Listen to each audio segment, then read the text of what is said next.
Hi అండి, welcome to Ratna channel. ఎలా ఉన్నారు? అందరూ బాగున్నారు. ఈరోజు మీరు చూస్తున్న మెంతికూర తాలింపు అండి. మెంతికూర అంటే చాలామందికి ఇష్టం ఉండదు, కానీ మెంతికూర తింటే కంటికి చాలా మంచిది. మరి ఏం చేయాలి దీన్ని? మేము పప్పులో ఒకట వేసుకుని తినలేమనుకుంటారా?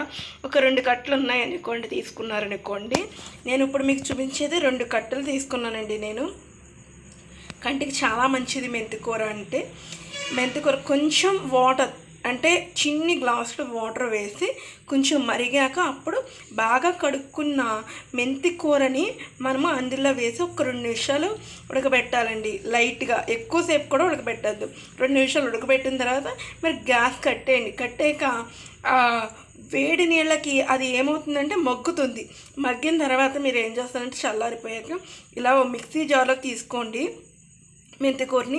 అలాగే నేను కొత్తిమీర కాళ్ళు కూడా వేసానండి, ఎందుకంటే కొత్తిమీర కాళ్ళు ముదిరిపోయినవి మనము కూరలోని కట్ట గమ్ముని ఇవ్వకపోవచ్చు, కానీ కొత్తిమీర కాళ్ళు కూడా ఈ మెంతికూరలో వేసి మిక్సీ పట్టుకోవాలి. మనం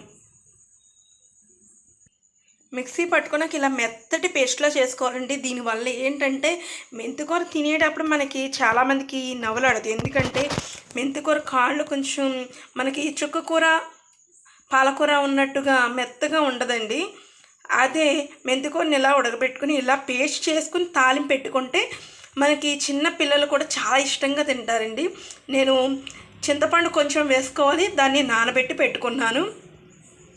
అలాగే తాలింపులకండి చితక్కొట్టిన వెల్లుల్లి రెబ్బలు, మినపప్పు, జీలకర్ర, ఎండుమిర్చి, కరివేపాకు, కొత్తిమీర.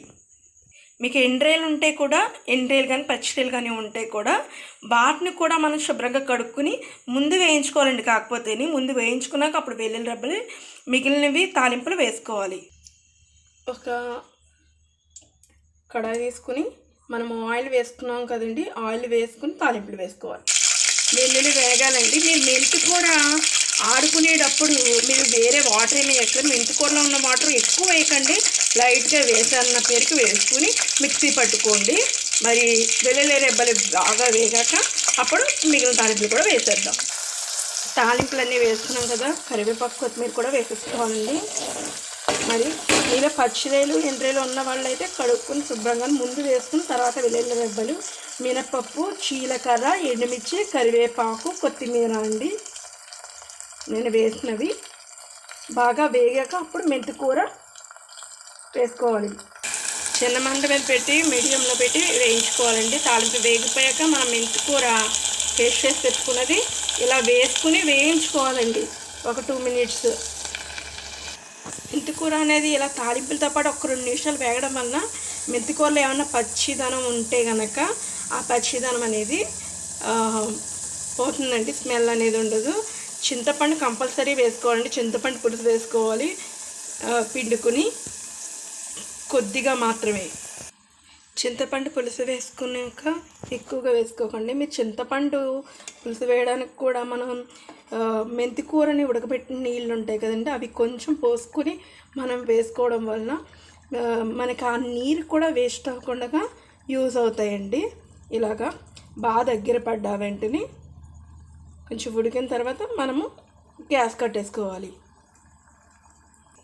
లాస్ట్లో ఉప్పు మీ టేస్ట్కి తగినంత వేసుకుని దించుకుంటే సరిపోతుంది. ఎంతో రుచికరమైన, పిల్లలకు కూడా చాలా పచ్చగా ఉంటుందండి. లాస్ట్లో కొంచెం కొత్తిమీర కూడా వేసుకుంటే ఎంతో రుచికరం.